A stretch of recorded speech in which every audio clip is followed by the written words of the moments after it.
Almost a thriller. The Corrector. Chapter 1.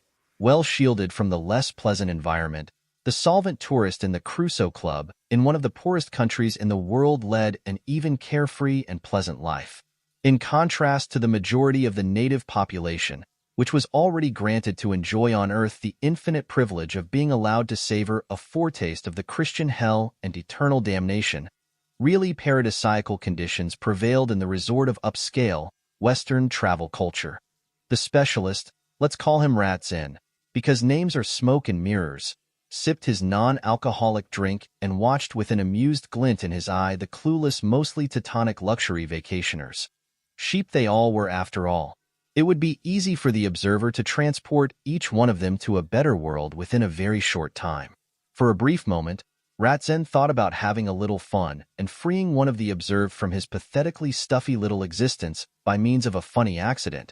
But in the end, professionalism won out over liberation theological inclinations. At the same time, our man's appearance did not differ significantly from that of any other well-off citizen.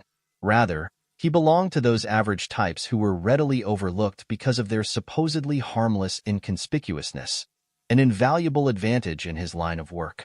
You will probably have a vague idea what that consisted of.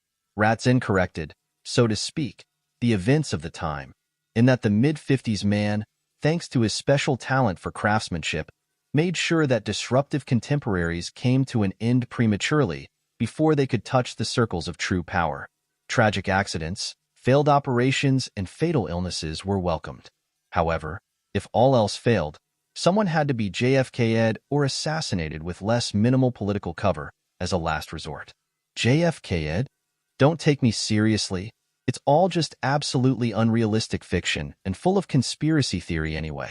Should anyone be interested in where the term comes from, I recommend Google or another search engine, if that should really be necessary. In this context, Rat's Inn came to his lucrative job by quite unusual situation. A semi-initiated politician, prime minister of a federal state of Fantasia, went completely berserk in an embarrassing political affair and threatened to reveal his dangerous half-knowledge to the public in his delusion. Normally, such cases were handled with subtle methods, such as quick disposal in secretive, mental institutions. But stupidly, the troublemaker was completely unpredictable, and haste was definitely the order of the day. So the potential whistleblower, with the help of a less talented amateur, committed suicide in such a way that even scribblers who conformed to the system began to wonder. And they did not even become suspicious when, a few years earlier, extremely troublesome terrorists in a high-security prison also committed suicide by shooting themselves in the neck. Dude. So to speak, the Stalinist way of divorce, because the wife of the great dictator killed herself with this method, probably with the help of the loving husband. After this affair, our man, at that time still a freelance artist, came into play to handle such inconvenient incidents with fatal consequences as discreetly as possible.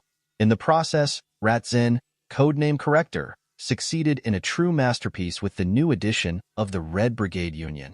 Actually, the RBU essentially went into the eternal hunting grounds with the suicide of already mentioned terrorists. Well, smaller remnants still operated under this name, but dissolved after the downfall of the supporting power bloc, UDFZS equals Union of Feudalistic Coercive Systems. After the reunification of Fantasia, there was then a miscellaneous problem with the administrator of the UDFZS estate, who, by possessing various files of the fated State Security Service, dared to blackmail important people for their unclean deals with the Democratic Republic of Fantasia in order to line his own pockets. As a one-man army, so to speak, the Corrector staged the resurrection of the Red Brigades and eliminated the little impudent man who did not expect such an action by feigned accommodation of his victims. After the successful assassination attempt, the RBU still confessed to a few harmless actions, in which Rat's Inn only produced property damage and then disappeared again into oblivion. The position of the tragically deceased trustee was subsequently filled by an unofficial coerced employee of the former State Security Service, who, out of pure Christian mercy, spread the mantle of file-destroying silence over all too compromising documents, and whom the heavenly hosts subsequently rewarded with a hellish career. Hallelujah! But back to our story. Rat's Inn turned away from observing unaware tourists with a regretful sigh and concentrated on his assignment. This time, too, it was a matter to be settled quickly, although there was no murderous criticality of time here. As always, an innocuous personal ad in an illustrated newspaper referred to a reference in another medium. Open-minded older lady in executive position seeks nice young man for joint ventures. Blah blah blah. Likes to read. Among other things, also technical literature like the Cosmopolitan Post for poor, etc.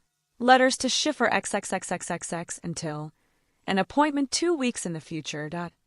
That means the victim is female, older, and an entrepreneur. The job is to be done within 2 weeks. More details about the person can be found in the current issue of the Mention magazine. The authentication, so to speak, was done by the address given in the advertisement, so that our man did not accidentally forward someone without an order. Thus, the corrector never got to know his breadwinners, and that was a good thing. As expected, the magazine contained a detailed article about Catherine Medici, a big industrialist with an advanced expiry date, and her planned stay in the Franciscan Republic. Of course, in the foreground of the typically Teutonic machination of uncritical court reporting, even the Christian friend and confessing narcissist Nero would have probably let the author throw to the lions because of his in bad style slimed eulogies, the charitable efforts of the chipper multimillionaire in the Franz Rep, and less the working conditions in the Medici-owned textile factories on the spot reminding of cage-keeping. Of course, this could hardly be compared with the miserable condition of the exploited European working masses in the 19th century, whose work-life balance was clearly better.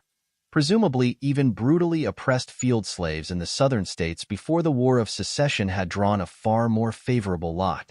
So the problem-solving civil servant hurriedly followed the tracks of that profit-maximizing benefactress who resided quite modestly in the majestic Colonialistical, a real luxury hotel of the middle, high society, and by no means for those who only thought of themselves as such as certain presidential, lay preacher-like civil servant souls. The selection criteria and security measures were designed accordingly, so that our torpedo was faced with a certain challenge, which, however, also stimulated his sporting spirit. Ratzin spent the past few days discreetly investigating the location and the hunting game. The advantage was that one could leave the Crusoe Club at any time and relatively uncomplicated. The corrector finished his exquisite drink with a draught and ended his mental reflections, for the work called, which he would joyfully terminate today.